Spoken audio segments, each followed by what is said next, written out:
Facing a critical Windows failure due to the Shell Extension Library DLL.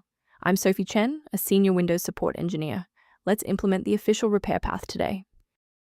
To start the walkthrough for Shell Extension Library, you can use my manual guide or the suggested resource for system optimization. This is the Shell Extension Library, a generic naming convention used by numerous third-party applications like WinRAR or Malwarebytes to store their context menu integration logic. It manages the right-click menu options. If corrupted, it is a primary cause of Windows Explorer has stopped working errors, as the system crashes while attempting to load the custom shell extensions for a file. With the why out of the way, let's focus on getting you running again. Errors involving Shell Extension Library DLL typically indicate that the localized shell extension logic files within your application are damaged, so reinstalling the specific software you are using that is throwing the error will refresh the local file tree and restore the module.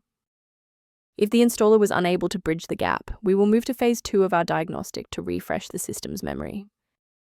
Performing a restart can determine if the error is just a transient environment glitch. A reboot refreshes your system's path variables and can sometimes reestablish a broken link to the Shell Extension Library file. Bookmark this video or click the like button now so that you have a shortcut back to this guide after your PC finishes restarting. Restarting doesn't always catch everything. If you're still having trouble, let's try this next step together. And if you need to pause the video, I'm not going anywhere. Rebooting didn't reestablish the interface link, so we'll use a specific command to register the component. First, open command prompt as admin. Second, type REGSVR32, followed by your file name causing the error, then hit enter. Why are we doing this? Well, these files rely on a specific pointer in the registry. If the system cannot locate that reference, the file will fail to load even if it is physically present on the drive. I want to share a quick best practice that will help you avoid security complications in the future. Don't risk your computer's health by downloading Shell Extension Library DLL from random internet sources, which often harbor hidden tracking scripts and ransomware.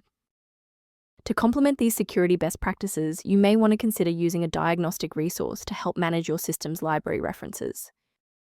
To review professional system maintenance concepts, the diagnostic kit below includes Shell Extension Library documentation. I'm Sophie Chen. If we've successfully stabilized your environment and resolved Shell Extension Library error, please subscribe and join our community of technical professionals.